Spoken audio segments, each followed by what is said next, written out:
దేవుడు శ్రద్ధ నిలిపే కుటుంబము అనుభవం గురించి మనం ధ్యానం చేసుకుందాము.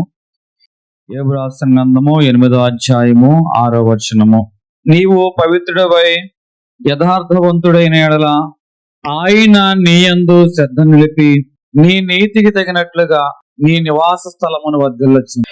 ఈ రోజుల్లో చాలా కుటుంబాల్లో భయాలున్నాయి, కలహాలున్నాయి, ఆర్థికపరమైన ఒత్తిళ్లు ఉన్నాయి, ఆరోగ్యపరమైన ఒత్తిళ్లు ఉన్నాయి. వేదనలతో ఆ కుటుంబం అనేది నింపబడిపోయింది. కానీ దేవుడు ఏమంటున్నాడంటే, ఇదిగో నీ మీద నేను శ్రద్ధ నిలుపుతా. శ్రద్ధ నిలిపినప్పుడు నీ నీతికి తగినట్లుగా నువ్వు ఉండడం కనుక నేను చూసినట్లయితే నీ నివాస స్థలములు నేను వర్ధిల్లింపచేస్తా, అనగా ఆశీర్వదిస్తా అని అంటున్నాడు. దేవుని యొక్క ఆశీర్వాదం అనేది ఎప్పుడు కుటుంబాల మీద ఉంటుందంటే ఆయన మన మీద శ్రద్ధ నిలిపినప్పుడు, మొదటిగా. రెండు, మన నీతికి తగినట్లుగా మనము జీవించినట్లయితే దేవుడు మన కుటుంబాలని దీవించువాడుగా ఉంటాడు. నీ యందు శ్రద్ధ నిలిపి అంటున్నాడు. శ్రద్ధ నిలపడం అంటే తొందరగా వచ్చి చూడటం కాదు. శ్రద్ధగా నిలపడం అంటే దూరంగా నుండి గమనించటము కాదు. శ్రద్ధ నిలపడం అంటే ఇక్కడ ప్రేమతో, జాగ్రత్తగా, బాధ్యతతో ఆ కుటుంబం పక్షంగా నిలబడడాన్ని శ్రద్ధ నిలపడము అని అంటూ ఉంటా. ఇక్కడ దేవుడు ఎట్లా శ్రద్ధ నిలుపుతాడు అంటే, దేవుడు నీ ఇంటి మీద శ్రద్ధ నిలిపినప్పుడు నువ్వు సమస్యలతో నింపబడి ఉన్నా, ఇబ్బందులతో నింపబడి ఉన్నా, అనారోగ్యంతో నింపబడినా, నువ్వు దేనితో నింపబడి ఉన్నా కూడా అన్నిటినీ ఆయన గమనించేవాడుగా ఉంటాడు. అంతగా ఆయన మన ఇంటి మీద శ్రద్ధ అనేది నిలిపేవాడుగా ఉంటాడు. అబ్రహాము కుటుంబాన్ని చూసినప్పుడు ఆదికాండం 18వ అధ్యాయం 19వ వచనములో ఆయన శ్రద్ధ నిలిపి అబ్రహాము కుటుంబాన్ని చూచి దేవుడేమన్నాడంటే, అబ్రహాము తన కుమారులకు అన్ని విషయములను నేర్పించాడు అని దేవుడు మాట్లాడుచున్నాడు. దేవుడు శ్రద్ధ నిలిపిన కుటుంబము అబ్రహాము కుటుంబము. ఏ కుటుంబం మీదైతే దేవుడు శ్రద్ధ నిలుపుతాడో ఆయన యొక్క ఆశీర్వాదము ఆ కుటుంబంతోనే ఆగిపోదు, కానీ ఆయన యొక్క ఆశీర్వాదము తర్వాత తరాల వరకు ప్రవహించేదిగా ఉంటుంది. దేవుని నామానికి మహిమ కలుగును గాక. ఇప్పుడు దేవుడు గనక నీ మీద శ్రద్ధ నిలిపితే, ఈరోజు నువ్వు ఏ ఆశీర్వాదంతో నింపబడ్డావో అదే ఆశీర్వాదం నీ బిడ్డలకు ప్రవహించును గాక, వారి తర్వాత తరానికి ప్రవహించును గాక. దేవుడు ఎందుకు కొన్ని కుటుంబాల మీద శ్రద్ధ నిలుపుతాడు అని మనం ఆలోచన చేసుకున్నట్లయితే, ప్రతి ఒక్కరి మీద ఆయన శ్రద్ధ నిలుపుతాడు, అది కాదనలేని సత్యం. కానీ ప్రత్యేకంగా కొన్ని కుటుంబాల మీద ఆయన ఎందుకు శ్రద్ధ నిలుపుతాడు అంటే, ఆ ఇంటిలో విధేయత ఉన్నది, ఆ ఇంటిలో ప్రార్థన ఉన్నది, ఆ ఇంటిలో విశ్వాసం ఉన్నది, ఆ ఇంటిలో దేవుని యొక్క భయము అనేది కనబడచ్చు. ఈరోజు నీ ఇంటిలో కూడా ఈ అనుభవాలు ఉన్నట్లయితే దేవుడు నీ కుటుంబం మీద కూడా శ్రద్ధ నిలుపుతాడు. బైబిల్ గ్రంథంలో కొర్నేలు అనే ఒక కుటుంబం ఉంది. ఆ ఇంటిలో ఏముందంటే ప్రార్థన ఉంది. ఆ ప్రార్థన ఏం చేస్తుందంటే పరలోకాన్ని కదిలించి, గడగడలాడించి, వెంటనే పరలోకమే వచ్చి, అయ్యా నీ ప్రార్థనలు, నీ ధర్మ కార్యములు దేవుని సన్నిధానానికి చేరినవి తొందరపడి ఆ యొక్క కొర్నేలుతో మాట్లాడేలాగా చేసింది. దేవుడు ఆ ఇంటి మీద శ్రద్ధ అనేది నిలిపిన వాడుగా ఉన్నాడు. ఈరోజు ఒక చిన్న కుటుంబం ఉంది. ఆ కుటుంబము బాగా డబ్బున్న కుటుంబం అయితే కాదు, కానీ ఆ ఇంట్లో ఏమి లేవంటే గొడవలు లేవు. ఆ ఇంట్లో ఏమున్నాయంటే సమాధానం ఉన్నది. డబ్బు లేదు, అయినా సరే ఎలాగున్నదంటే వారు దేవుని మీద ఆధారపడిన వారుగా ఉన్నారు. ఇక్కడ నేను చెప్తున్న మాట, దేవుడు శ్రద్ధ నిలిపిన కుటుంబం ఉంటుంది. ఆ కుటుంబంలో సమస్యలు ఉండవు అని నేను చెప్పను. సమస్యలు ఉన్నా కూడా ఆ సమస్యల మధ్య వారు దేవుణ్ణి ఆధారం చేసుకుని బ్రతుకుతారు. దేవుని నామానికి మహిమ కలుగును గాక. ఈరోజు నీ ఇంట్లో సమస్యలు ఉండవని నేను చెప్పను. దేవుడు నీ మీద శ్రద్ధ నిలిపినట్లయితే సమస్యలు ఉన్నా కూడా సమస్యల మధ్యలో నువ్వు ఎవరిని ఆధారం చేసుకుని బ్రతుకుతావు? గట్టి చెప్పండి. దేవుణ్ణి ఆధారం చేసుకుని బ్రతుకుతావు. దేవుడు మన మీద శ్రద్ధ నిలిపాడు అన్నట్లయితే ఆయన మన కార్చే ప్రతి కన్నీటిని ఆయన చూస్తూ ఉంటాడు. మనం ఏ విషయంలో బాధపడిన వారుగా ఉన్నామో, ఏ విషయంలో మనస్సు నలిగిపోయిన అనుభవంలో ఉన్న వారుగా ఉన్నామో అన్నిటినీ కూడా ఆయన చూచువాడుగా ఉంటాడు. ఇక్కడ ఇశ్రాయేలు ఉన్నారు, వారి జీవితంలో వెట్టి చాకరీ చేస్తూ ఉన్నవారుగా ఉన్నా, వారు ఎంతో దుఃఖముతో ఉన్నవారుగా ఉన్నా, కన్నీటితో దేవుణ్ణి వారు ఏం చేస్తారంటే అడుగుచున్నవారుగా ఉన్నా, ఎప్పుడైతే ఏ ఇశ్రాయేలు కుటుంబాలైతే కన్నీరు చూచాడో, ఏ ఇశ్రాయేలు కుటుంబాలైతే దేవుడు వారి యొక్క వెట్టి చాకరీని చూచిన వాడుగా ఉన్నాడో, వారి మీద దేవుడు శ్రద్ధ నిలిపిన వాడుగా ఉన్నాడు. ఎప్పుడైతే దేవుడు వారి మీద శ్రద్ధ నిలిపాడో, ఇప్పుడు వారిని ఏం చేశారంటే ఐగుప్తులో నుంచి ఆయన బయటకు విమోచించిన వాడుగా ఉన్నాడు. హల్లెలూయా, హల్లెలూయా. ఇక్కడ ఒక తల్లి ఒక కుమారుల్లో మార్పు నిమిత్తం ప్రార్థన చేస్తుంది. ఎన్నో సంవత్సరాలుగా కుమారులో మారాలి మారాలి అని మనసులో బలమైన కోరిక. అందరు బిడ్డలు ముందుకెడుతున్నారు. ఆ బిడ్డ ప్రతి విషయంలోనూ ఇతరుల మీద ఆధారపడాల్సి వస్తుంది. వాడు చేసిన తప్పుల నిమిత్తము తలదించుకోవాల్సి వస్తుంది. మేము నీతిగానే బ్రతికాము, మేము నలుగురికి చెప్పే స్థాయిలో ఉన్నాం, కానీ మా బిడ్డను బట్టి మేము 10 మందితో చెప్పించుకునే స్థాయిలోకి వచ్చామని ఆ తల్లి ఎంతో దుఃఖముతో ప్రతిరోజు దేవుని మీద ఆధారపడి, అయ్యా ఆ బిడ్డ విషయంలో మార్పు దయచేయని ఎన్నో రోజులుగా సంవత్సరాలు గడుస్తున్నాయి. ఆ బిడ్డలో ఏ మార్పు రాలేదు. ఆ బిడ్డలో ఏ మార్పు రాలేదు.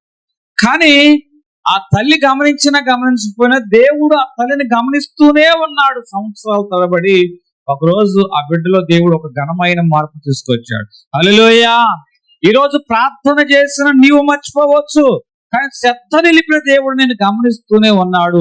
నీ కుటుంబంలో నీకు అనుకూలమైన మార్పు దేవుడు కలగజేయును గాక. అంటే ఆలస్యమైంది దేవుడు ఆ కుటుంబ విషయంలో జోక్యం చేసుకోవడం. ఆలస్యమైనా కూడా ఆ కుటుంబాన్ని దేవుడు ఏం చేయలేదండి, నిర్లక్ష్యం అనేది చేయలేదు. కుటుంబం దేవుని యొక్క దృష్టిని ఎలాగూ ఆకర్షించాలి, దేవుని యొక్క దృష్టిని ఎలాగ ఆకర్షించాలి. దేవుడు మన ఇంటి మీద శ్రద్ధ నిలపాలి అంటున్నా కదా. మరి శ్రద్ధ నిలపాలి అంటే మన కుటుంబము దేవుని యొక్క దృష్టిని ఆకర్షించాలి. మరి దేవుని దృష్టిని ఆకర్షించాలి అంటే ఆ ఇంటిలో ప్రార్థన ఉండాలి, ఆ ఇంటిలో వినయం ఉండాలి, ఆ ఇంటిలో దేవుని భయము అనేది ఆ ఇంటిలో ఉండాలి. యెహోషువ అంటున్నాడు, దేవుని దృష్టిని ఎట్లా ఆకర్షిస్తున్నాడు, నేనును నా ఇంటి వారందరూ యెహోవాను సేవించదను అంటున్నాడు. అంటే దేవుని దృష్టిని ఆకర్షించినట్లుగా ఆ ఇంట్లో ఏముందంటే దేవునికి ఆరాధన ఉంది, ఆ ఇంట్లో దేవుని భయం ఉంది, ఆ ఇంట్లో దేవుని వెంబడించే అనుభవం ఉంది. కాబట్టి దేవుడు ఆ ఇంటిని వైపు తన దృష్టిని నిలిపిన వాడుగా ఉన్నాడు. ఈరోజు నీ ఇంటి మీద దృష్టి నిలపాలంటే నీ ఇంట్లో ప్రార్థన ఉందా? ఒక చిన్న కుటుంబము, సాయంత్రం అయ్యింది, చీకటి పడింది, ఎప్పట్లాగానే వారు దీపం వెలిగించారు. దీపం వెలిగించి కుటుంబం అంతా కూడుకొని వారి కుటుంబ ప్రార్థన అనేది చేస్తూ ఉన్నవారుగా ఉన్నారు. పాటలు పాడిన తర్వాత పెద్ద ప్రార్థన అయితే కాదు, అయ్యా మా కుటుంబం మీద నీవు దృష్టి నిలుపు అని ప్రార్థన చేసి ఆపేశారు. చుట్టుపక్కల వారు ఆ ప్రార్థన గమనించినప్పుడు ఇది ఒక ప్రార్థనేనా, అసలు ఈ ప్రార్థనకు దేవుడు జవాబు ఇస్తాడా అని చాలా మంది మాట్లాడిన వారుగా ఉన్నారు. అయితే మనుషుల మాటలైతే వారు లక్ష్య పెట్టలేదు, కానీ వారు వారి ప్రార్థనను కొనసాగించిన వారుగా ఉన్నారు. ఆ కుటుంబాన్ని మనము సంవత్సరాల తరబడిగా ఆ కుటుంబాన్ని చూసుకున్నప్పుడు ఇంత ప్రార్థన ఉంది కదా, కుటుంబం ఏమైనా గొప్ప కుటుంబం అయిందా? గొప్ప కుటుంబం అయితే కాదు. బాగా డబ్బు సంపాదించిందా? బాగా డబ్బు అయితే సంపాదించాలి. మరి ఏమిటి వీరు ప్రార్థన చేస్తున్నా కూడా వీరికి కలిగిన ప్రత్యేకమైన లాభం ఏమిటి అంటే, ఆ ఇంట్లో భార్యాభర్తలు ఉన్నారు, వారి మధ్య గొడవలు లేవు. ఆ ఇంట్లో భార్యాభర్తలు ఉన్నారు, వారు విడాకుల దాకా వెళ్ళాలన్న ఆలోచన ఎప్పుడు డబ్బు లేదు, ఆస్తిపరులు కాదు, కానీ విడాకుల దాకా వెళ్ళాలన్న ఆలోచన ఎప్పుడు కూడా. ఆ ఇంట్లో పిల్లలు ఉన్నారు, ఆ పిల్లల మధ్య ఏముందంటే దేవుని యొక్క భయం ఉంది.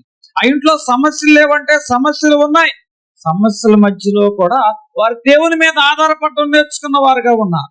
నేను చెప్తున్న మాట ఏమిటంటే, ఆ చిన్న పిల్లలు పెద్దవారైన తర్వాత వారు చెప్తున్న మాట, ఇదిగో మా ఇంటిని కాపాడింది పెద్ద పెద్ద గోడలు కాదు, మా ఇంటిని కాపాడింది దేవుని దృష్టి అంటున్నాడు. హల్లెలూయా. ఈరోజు నిజముగా దేవుని దృష్టి నీ ఇంటి మీద ఉన్నట్లయితే పెద్ద గోడలు నీ ఇంటిని కాపాడవుతుంది. దేవుని దృష్టి నీ ఇంటిని కాపాడేదిగా ఉంటుంది. అందుకే నీ మీద దృష్టిని నిలిపి దేవుడు ఏం చేస్తాడంటే మన మీద దృష్టి నిలుపువాడుగా ఉంటాడు. దృష్టి నిలపాలి అంటే మన ఇల్లు దేవునిని ఆకర్షించాలి. యెహోషువ ఇల్లు ఏ విధంగా అయితే దేవుణ్ణి ఆకర్షించిందో మన ఇల్లు కూడా దేవుణ్ణి ఆకర్షించే విధంగా ఉండాలి. రెండవ మాట ఏమన్నాడు? నీ మీద దృష్టి నిలిపి 8వ నీ నీతికి తగినట్లుగా నీ నివాస స్థలమును వర్ధిల్ల చేయును. నీ నీతికి తగినట్లుగా అంటున్నాడు. అంటే కొన్ని కుటుంబాలు ఉన్నాయి, మాటలు ఉంటాయి ఆ కుటుంబాల్లో, కానీ మాటల మీద నమ్మకం ఉండదు. ఆ రక్త సంబంధికులు మాట్లాడతారు కానీ ఆ మాటను నమ్మే మనుషులు ఎవరు? కుటుంబం ఉంది కానీ ఆ కుటుంబంలో ఏమి లేదంటే శాంతి లేదు. సంబంధాలు ఉన్నాయి ఆ కుటుంబాల్లో, సంబంధాలు ఉన్న సంబంధాల మధ్య స్థిరత్వం లేదు. ఎప్పుడు మాట్లాడుకుంటారో తెలియదు, ఎప్పుడు పోట్లాడుకుంటారో తెలియదు. కొంతమంది అంటే ఎచ్చొచ్చిన ఆగరు, కూర్చొచ్చిన ఆగరు. ఈ కుటుంబం కూడా ఇట్లాంటి కుటుంబమే. సంబంధాలు ఉన్నాయి కానీ ఏమి లేవదటండి, స్థిరత లేదు, స్థిరత లేదు.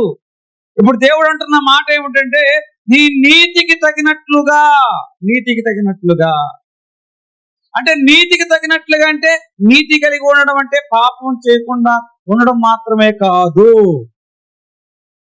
నీతికి తగినట్లుగా అంటే చాలా మంది ఏం పాపం చేయట్లేదు అంటారు, మంచిదే, కానీ దేవుని భయపడుతున్నావా? నీతికి తగినట్లుగా అంటున్నారు కానీ ఎదుటి వారి మీద ప్రేమ చూపుకెళ్తున్నావా? నీతికి తగినట్లుగా అన్నా, నేను శుభ్రంగా నీతిగా ఉన్నానన్నా, ప్రేమ లేదు. నీవు నీతిగా ఉన్నానంటున్నావు, క్షమాపణ లేదు. దేవుడు ఏమన్నాడు తెలుసా? నీ నీతికి తగినట్లుగా. నీతి అంటే ఏమిటి? ఆ రోజు నోవాహు దినాలు మనం చూస్తున్నాం. నోవాహు దినంలో లోకమంతా చెడిపోయినా కూడా నోవాహు తన కుటుంబాన్ని దేవుని దృష్టిలో నిందారహితంగా కాపాడుకున్నాడు. కాబట్టి జలప్రళయం వచ్చినా కూడా నోవాహు యొక్క కుటుంబం అనేది కాపాడబడింది. లోకమంతా చెడిపోయింది, చెడిపోయిన లోకం మధ్యలో నోవాహు కుటుంబం ఏం కలిగి ఉందో తెలుసా?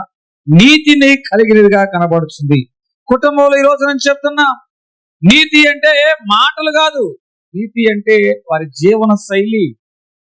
కొంతమంది మాటలు తీయగా ఉంటాయి కానీ చేతల్లోకి వచ్చేపాటికి శూన్యం. బండి గుడ్డు సున్నా అంటారు కదా, గుడ్డు సున్నా. మాటలు విస్తారం, పనులు గుడ్డు సున్నా. ఇప్పుడు నీతి అంటే మాటలు కాదు, నీతి అంటే ఏమిటండి? జీవన విధానం అని చెప్తున్నమాట. ఇక్కడ పిల్లలు ఉంటారు ఆ కుటుంబంలో. ఆ పిల్లలు ఏం చేస్తారు అంటే వారి మధ్య దేవుని భయం ఉండదు. భార్య భర్తలు ఉంటారు, వారి మధ్య ఏముండదంటే అర్థం చేసుకునే అనుభవం ఉండదు. ఎప్పుడు చూసినా వారు గొడవలతో ఉంటారు. పిల్లలు ఉంటారు, వారు ఏమాత్రం దేవుని భయం ఉండదు. మనుషులు ఉంటారు, సంబంధాలు అనేవి సరిగా ఉండవు. అంటే నేను చెప్తున్న మాట ఏమిటంటే మన మాటలు ఏ విధంగా అయితే ఉన్నాయో మాటలు తగ్గట్టుగా చేతలు ఉండాలి. మాటలు తగ్గట్టుగా చేతలు ఉండాలి. ఇక్కడ ఒక కుటుంబం ఉంది, మంచి కుటుంబం. ఆదివారం వచ్చిందంటే కుటుంబం అంతా కూడా గుళ్ళోకి వెళ్తారు. పొద్దున్నే వెళతారు, ఆరాధన సమయం కంటే ముందుగా వెళతారు, ఆరాధన అయిపోయేదాకా ఉంటారు. వారి మాటల్లో ఎక్కువగా ఏం కనపడుతుందంటే దేవుని మాటలే కనపడుతుంది. ఇంటికి వస్తారు, సోమవారం మొదలవుతుందండి వారి భక్తి, ఆదివారం వరకు. సోమవారం మొదలైపోయిన తర్వాత ఈ ఇంటి యజమాని ఆఫీస్కి వెళ్తాడు, అన్ని అబద్ధాలు ఆడతాడు. ఈ ఇంటిల్లాలు ఆ ఇంటి అరుగుల మీద ఈ ఇంటి అరుగుల మీద కూర్చొని ఆళ్ళ కబుర్లు వీళ్ళకే, వీళ్ళ మీద వాళ్ళకే మాటలు మోస్తూ ఉంటుంది. ఆ పిల్లలైన వారు ఎదుట ఒకళ్ళ మీద ఒకళ్ళు ఏం చేసుకున్నారంటే భార్య భర్తలు నిందలు అనేది వేసుకుంటున్న వారుగా ఉన్నారు. పిల్లలు ఇది గమనిస్తున్నారు. ఈరోజు పిల్లలకి మన మాట చెప్పడం కాదు, మన జీవన విధానాన్ని వారు చూపించాలి. అది చిన్నోడు అంటున్నాడు తండ్రిని చూసి, నానా మనకు దేవుడు ఆదివారం వరకేనా? ఏమన్నాడండి?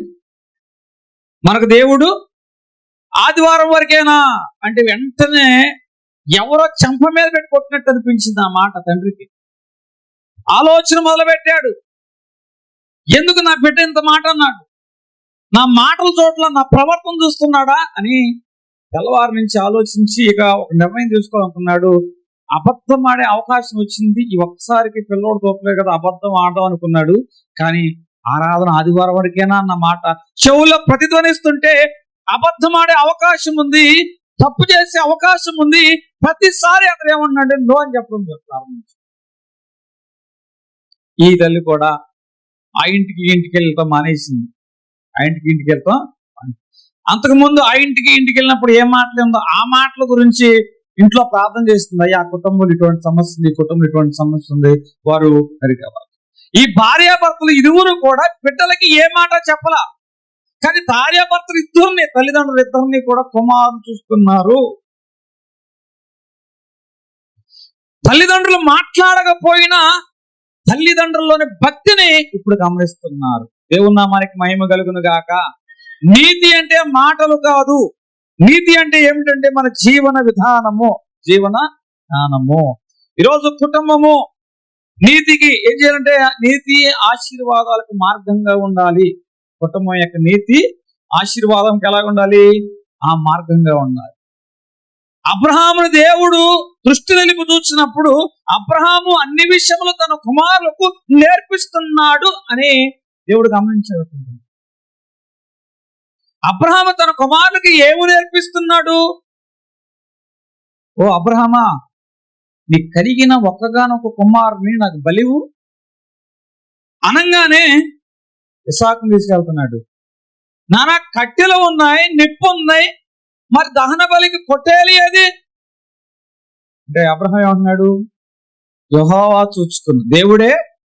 అంటే దేవుని మీద ఆధారపడే అనుభవము ఇస్సాకు అబ్రహాములో గమనించాడు కదా. బలిపీఠం మీద బిడ్డను పడుకోబెట్టి కత్తి ఎత్తకపోతుంటే దూత త్వరపడి వచ్చి అబ్రహామా అబ్రహామా అని అంటుంది. ఏమంటుంది తెలుసా? నువ్వు దేవునికి భయపడివాడవని. నువ్వు దేవునికి, ఈ మాట విన్నాడు. ఇదే అనుభవం ప్రత్యక్షంగా ఎవరు చూశారు? ఇస్సాకు. అంటే అబ్రహాము తన కుమారుడికి ఏమి నేర్పిస్తున్నాడు? మొదటగా దేవుని మీద ఆధారపడే అనుభవం, రెండు దేవునికి భయపడే అనుభవము. ఇప్పుడు లోతు ఈ అబ్రహాము యొక్క పని వారికి మధ్య ఏమొచ్చిందంటే సమస్య వచ్చినప్పుడు ఈ యొక్క అబ్రహాము ఈ ఆశీర్వాదం నా వల్ల కదా అని భాగాలు పంచే విషయంలో అబ్రహాము ఏనాడు అనే స్వార్థం చూచాడా? లేదు. ఏమన్నాడు?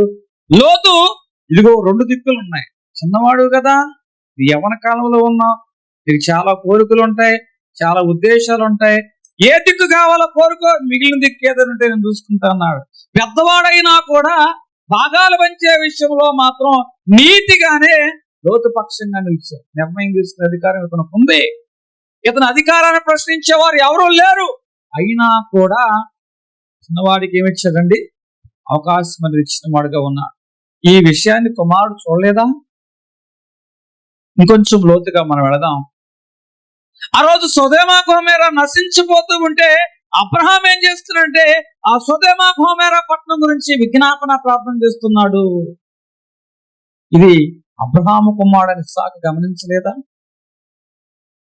ఇంకా ఇక్కడ సొదొమ పట్టణంలో లోతు కుటుంబాన్ని వారు చెరపట్టుకుని వెళ్ళినప్పుడు అన్యాయం పాలగుచున్న వారి పక్షంగా, బలహీనుల పక్షంగా అబ్రహాము కుటుంబం అంతా వెళ్ళి యుద్ధం చేసింది.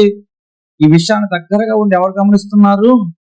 ఇస్సాకు గమనిస్తున్నాడు. అందుకే దేవుడు ఏమన్నాడంటే అబ్రహాము మీద దేవుడు దృష్టి నిలిపి తన కుమారునికి నీతిని ఏ విధంగా నేర్పిస్తున్నాడో దేవుడు చూస్తున్నాడు. అందుకే అబ్రహాము యొక్క ఆశీర్వాదము అబ్రహాముతో ఆగిపోలేదు. అతని తర్వాత అతని కుమారుడు ఇస్సాకు తర్వాత యాకోబు తరాల వరకు ఆ ఆశీర్వాదం నింపబడింది. హల్లెలూయా. దేవుని యొక్క నీతి, కుటుంబం యొక్క నీతి ఆశీర్వాదానికి మార్గము. ఈరోజు నీ కుటుంబంలో నీతిని దేవుడు చూస్తున్నాడు. అది నీ తర్వాత తరాల ఆశీర్వాదానికి మార్గం అవును గాక. హల్లెలూయా. కుటుంబం యొక్క నీతిని ఎలాగ కాపాడాలి? కుటుంబం యొక్క నీతిని ఎలా కాపాడాలంటే అక్కడ అబద్ధానికి చోటు ఇవ్వకూడదు. భార్యాభర్తలు ఏముందండి అక్కడ? అబద్ధానికి చోటు ఉంది. బిడ్డలకు మాటలు కాదు, మన జీవనాన్ని మనము చూపించేవారుగా ఉండాలి. దేవుని యొక్క భయము, బిడ్డలకు నేర్పించాలి. ఆ ఇంటిలో క్షమాపణ ఉండాలి. ఆ ఇంటిలో నీతి అనేది ఉండాలి. యెహోషువ ఏమంటున్నాడు? నేనును నా ఇంటి వారును యెహోవాను సేవించెదము అని అంటున్న వాడుగా ఉన్నాడు. ఇక్కడ ఒక కుటుంబం ఉందండి. ఆ కుటుంబానికి ఆర్థికంగా చాలా దెబ్బతింది. ఆ తండ్రికి ఒక అవకాశం వచ్చింది, వేగంగా డబ్బు సంపాదించే అవకాశం. కానీ అందులో ఏముందంటే ఒక పాపం ఉంది. భార్యకి చెప్పాడు ఈ మాట. ఇప్పుడున్న ఆర్థికపరమైన పరిస్థితులు బట్టి అయితే ఈ స్టెప్ తీసుకుంటే మనం తొందరగా ఈ ఆర్థికపరమైన విషయాల నుంచి వెసులుబాటు పడతా, కానీ ఈ అవకాశం ఇట్లా ఉంది దీనికి అని అంటే వెంటనే భార్య అంది, మన ఇద్దరం దేవుని సన్నిధానంలో కూర్చొని ప్రార్థన చేద్దామండి అని. భార్య భర్త ఇద్దరు కూడా మందిరంలోకి వచ్చి ఆ విషయమై విజ్ఞాపన చేశారు. దేవుడు ఏమన్నాడంటే అటువంటి వాడు జోలికి వెళ్ళొద్దని తన యొక్క నిర్ణయాన్ని ఆ భార్య భర్తలు తెలియజేశారు. దేవుని యొక్క మాటను బట్టి అనేక సంవత్సరాలు ఆ యొక్క అడుగు వేయకపోవడం వల్ల అనేకమైన సంవత్సరాలు ఆర్థికంగా ఇబ్బంది పడుతూనే ఉన్నారు. ఆర్థికంగా ఇబ్బంది పడుతున్నారు. పిల్లల దృష్టిలో కూడా తల్లిదండ్రులు గౌరవం లేని వారుగా తయారయ్యారు. నా తల్లిదండ్రులు ఒక్క అవసరం మాకు తీర్చడం లేదే అన్నట్లుగా ఉన్నారు. అయినా సరే కష్టపడి కడుపు నింపుకోవడానికే వారు కష్టపడి బతికారు తప్ప నీతిని తప్పి ఏనాడు కూడా వారు అడుగు ముందుకు. కొన్ని దినాల తర్వాత ఆ బిడ్డలైన వారు పెద్ద అయ్యారు. పెద్ద అయిన తర్వాత వారు అంటున్న మాట ఏమిటంటే, నా తల్లిదండ్రులు మాకు నేర్పించిన ఈ నీతి విలువలే మేము ఈరోజు సమాజంలో ఇంతగా స్థిరపడటానికి కారణమైందని ఆ బిడ్డలే సాక్ష్యం చెప్తున్నారు. హల్లెలూయా.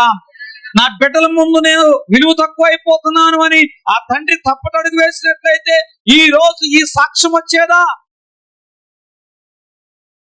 కొన్ని పరిస్థితులు తాత్కాలికము, కానీ చివరిగా నిలబడేది ఏంటో తెలుసా? నీతి. ఈ రోజు నీ నీతి నీ గురించి సాక్ష్యము పలుకును గాక. హల్లెలూయా.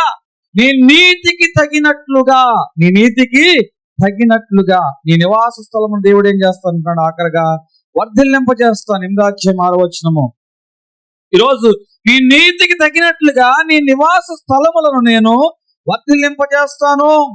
ఈరోజు ఇల్లు ఉంది చాలా కుటుంబాల్లో, కానీ ఆనందం లేదు.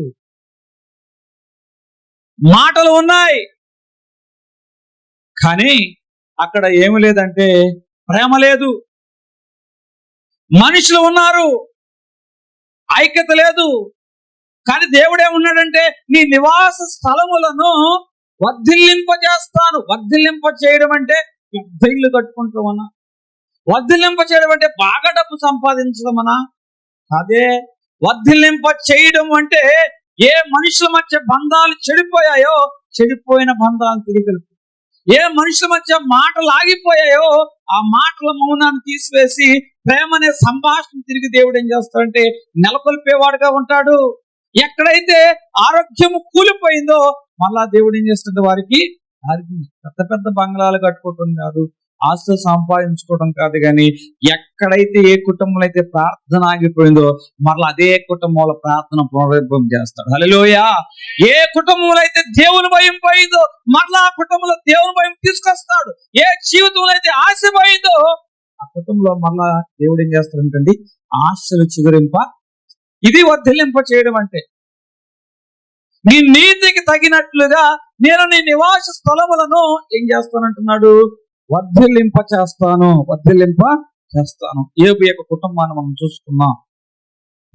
ఆస్తి పోయింది, బిడ్డలు పోయారు, ఆరోగ్యం పోయింది. కానీ దేవుడు ఏబు యొక్క నీతిని, అయా ఏబు నీ మీద నేను దృష్టి ఉంచాను, నీ నీతికి తగినట్లుగా నీవు జీవించి ఉన్నావు కాబట్టి మరలా నేను నివాస స్థలం నేను వర్ధిల్లింప చేస్తాను అని అంటు. అందుకే ఎక్కడైతే ఏబు కోల్పోయిన వాడిగా ఉన్నాడో కోల్పోయిన ప్రతి చోట దేవుడు 2 అంతల ఆశీర్వాదం దయచేశాడు. హల్లెలూయా. హల్లెలూయా. దేవుడు ఏ నివాస స్థలములను వర్ధిల్లింప చేస్తాడు?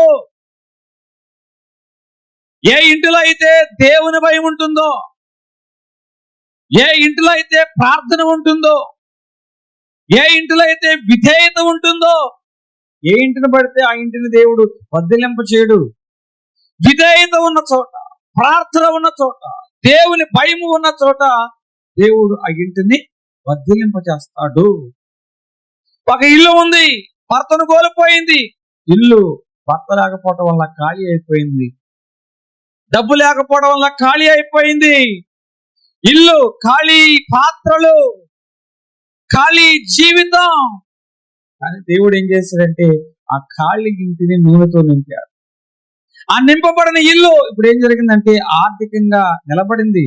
అప్పులు తీర్చబడటం మాత్రమే కాదు, ఆర్థికంగా నిలబడింది. ఎందుకు ఆ ఇల్లు వర్ధిల్లింప చేయబడిందంటే ఆ ఇల్లు దేవుని మీద ఆధారపడింది. ఆ ఇంటిలో ప్రార్థన ఉన్నది. ఆ ఇంటిలో దేవుని భయం అనేది ఉన్నది. ఇల్లు ఉందండి, విడాకులకు సిద్ధమైపోయింది ఆ ఇల్లు. మనుషుల మధ్య మాటలు లేవు, మనస్పర్ధలు, గొడవలు. కానీ వారు ఏం చేశారంటే ప్రార్థన అనేది చేసిన వారుగా ఉన్నారు. వెంటనే ఆ కుటుంబం కట్టుకుందా, వెంటనే వారు కలిసిపోయారా అంటే లేదు. కాలం గడుస్తున్న కొద్దిగా ఒక్కొక్క మాట వారు మాట్లాడుకోవడం ప్రారంభించారు. కాలం గడిచే కొద్దిగా విడిపోతారనుకున్న కుటుంబాన్ని దేవుడు తిరిగి నిలబెట్టి ఒకటిగా చేసిన వాడుగా ఉన్నాడు. దేవుని నామానికి మహిమ కలుగును గాక. హల్లెలూయా.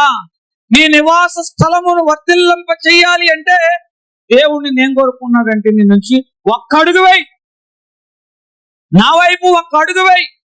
నీ ఇంట్లో ఒక్కడు నా పక్షంగా నిలబడు. ఒక్క మార్పు నీలో నాకు చూపించు. ఒక్కడన్నా నీ ఇంట్లో ఒక్కడన్నా నా వైపు నిలబడితే, ఒక మార్పన్నా కనపడితే, ఒక్క అడుగన్నా వేయగలిగితే నేను నీ వాసస్థలాన్ని వర్ధిల్లింప చేస్తాను అంట. జక్కయ్య ఇంటిలో ఒక్కడే దేవుని వైపు అడుగు వేశాడు. ఆ ఒక్కడు వేసిన అడుగు ఏం చేసిందంటే ఆ ఇల్లంతటికి రక్షణ వచ్చింది. హల్లెలూయా, హల్లెలూయా. ఈరోజు దేవుడు చూసుకుని నీతో మాట్లాడుతున్నాడు. నీ ఇంటిలో నీవైనా ఒక్క అడుగు వేయగలుగుతావా? జక్కయ్యలాగా ఒక్క అడుగును వేయగలిగితే నీ ఒక్కను బట్టి నీ ఇంటికి దేవుడు రక్షణ ఇచ్చును గాక. ఇక్కడ ఒక కుటుంబం ఉంది, అంతా బాగానే ఉన్నట్టు అనిపించింది. సాయంత్రం అయ్యేపాటికి ఆ ఇంట్లో ఏది తక్కువ కాదు. ఎవరి మంచాలు వారికి ఉన్నాయి, ఎవరి గదులు వాళ్ళకు ఉన్నాయి. ఎవరి కాడు మంచాల మీద పడుకొని ఫోన్లు చూసుకుంటున్నారు. సాయంత్రం అయ్యేపాటి ఆ రోజు ఎందుకో కరెంటు పోయింది. ఆ రోజు ఎందుకో మనుషులు ఉన్నారు, మాటలు లేవు.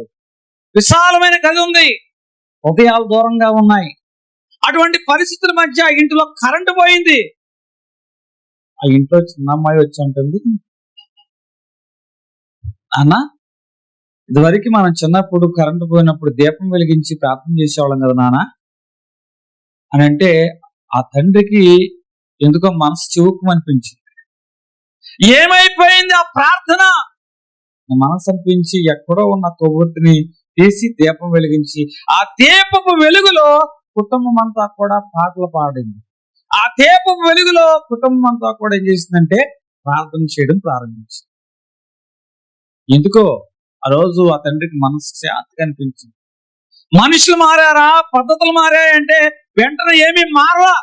కానీ కాలం గడిచే కొద్దిగా ఎవరో చెప్పకతమే సాయంత్రం అవగానే కుటుంబం అంతా కూడా తోట కూర్చోవడం, కుటుంబం అంతా కూడా పాటలు పాడడం, కుటుంబం అంతా కూడా వాక్యం చదవడం, కుటుంబం అంతా కూడా ప్రార్థన చేయడం. ప్రార్థన అయిన తర్వాత చాలాసేపు సంభాషణలు ఆ కుటుంబాలు ఉన్నాయి. మనుషులు మనసు విప్పి మాట్లాడుకోవడం జరిగింది. ఈరోజు ఏ నివాస స్థలాలను వర్ధిల్లింపజేస్తారో తెలుసా?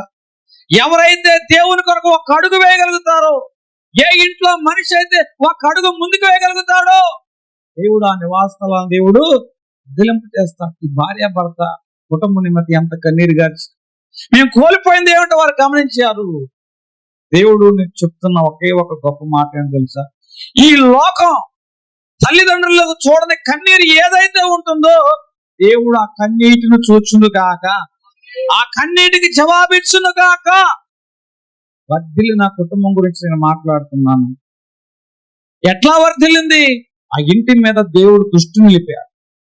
దేవుడు దృష్టి నిలిపినప్పుడు నీతికి తగినట్లుగా ఇల్లు ఉంది, నీతికి తగినట్లుగా ఇల్లు ఉంది కాబట్టి దేవుడు వాటి నివాస స్థలములను వర్ధిల్లింపజేశాడు. వర్ధిల్లింప చేయడం అంటే సమస్యలు లేకపోవడం కాదు, సమస్యల్లో కూడా దేవుని మీద ఆధారపడే జీవితం. హల్లెలూయా. దేవుడు గనక మన ఇంటి మీద తన దృష్టిని నిలిపితే ఈ కుటుంబ చరిత్రను దేవుడు మార్చివేయును గాక. దేవుడు కొత్త మాటలు వీటిలో ఆశీర్వదించును గాక. ప్రార్థన చేసుకున్నాం. మహాపరిశుద్ధుడు అయిన మా తండ్రి, ఇదిగో ప్రభువా, నీ నీతికి తగినట్లుగా నీ నివాస స్థలమును వర్ధిల్లింప చేస్తాను అంటూ నా కొరకు ఆ ఇంటిలో ఎవరైతే ఒక్క అడుగు వేయగలుగుతారో, నా మీద దృష్టి నిలిపి ఎవరైతే ఒక్కరు నిలబడగలుగుతారో, ఆ రోజు అబ్రహామును బట్టి తరాలు ఆశ్రయించబడ్డాయి ప్రభా. యెహోషువ కుటుంబం కనపడుతుంది ప్రభా, ఒక్కడికి అడుగు వేశాడు. కొర్నేలు కుటుంబం కనపడుతుంది ప్రభా, ఇంట్లో ప్రార్థన కనపడుతుంది. నాన్న ఆ ఇంటిలో నాయన నూనె శేష ఖాళీ అయిన అనుభవాలన్నిటిని నింపబడింది ప్రభా. ఈరోజు నాయన మేము మాటల ద్వారా మా బిడ్డలకి భక్తి నేర్పించేవారుగా కాకుండా జీవన విధానం ద్వారా మా బిడ్డల ప్రభా మా భక్తుల గురించి మాట్లాడుకున్నట్లుగా నాయన ఆ కుటుంబాలందరినీ కూడా మీరు దీవించి, ఏ కుటుంబంలో వేదన ఉన్నదో, కన్నీరు ఉన్నదో మాకు తెలియదు ప్రభా. ఏ కుటుంబంలో ప్రభా అనారోగ్యం ఉన్నదో, ఆర్థికపరమైన ఇబ్బందులు ఉన్నాయో, ఆయన అపార్థాలు ఉన్నాయో, సమస్యలు ఉన్నాయో మాకు తెలియదు ప్రభా. ఆయన నీవు గనక దృష్టి నిలిపితే సమస్యలు మాత్రమే చూచేవాడు కాదు ప్రభా, కన్నీటి మాత్రమే చూచేవాడు కాదు ప్రభా, ఆ కుటుంబంలో ప్రార్థన చూచేవాడు నువ్వై ఉన్నావు. నువ్వు దూరంగా దృష్టి నిలిపేవాడు కాదు ప్రభా, దూరంగా నుంచి గమనించేవాడు కాదు ప్రభా, దగ్గరకు వచ్చేవాడు, బాధ్యత కలిగిన ప్రేమ చూపించేవాడు. ఈ రోజు నాయన అనేకమైన కుటుంబాలు ప్రభా నీ మీద దృష్టి నిలపడానికి సిద్ధంగా ఉన్నాయి ప్రభా. వారి కుటుంబంలో ఏది కొరత ఉందో వెళితే కొరత తీసేసి సమృద్ధి అయిన అనుభవం ఆయన వారికి దయచేసి వారి నివాస స్థలం వర్ధిల్లింప చేయమని అతి త్వరగా రానయ్యున్న యేసు నా వేడుకుంటున్నాం తండ్రి. మీ అందరికీ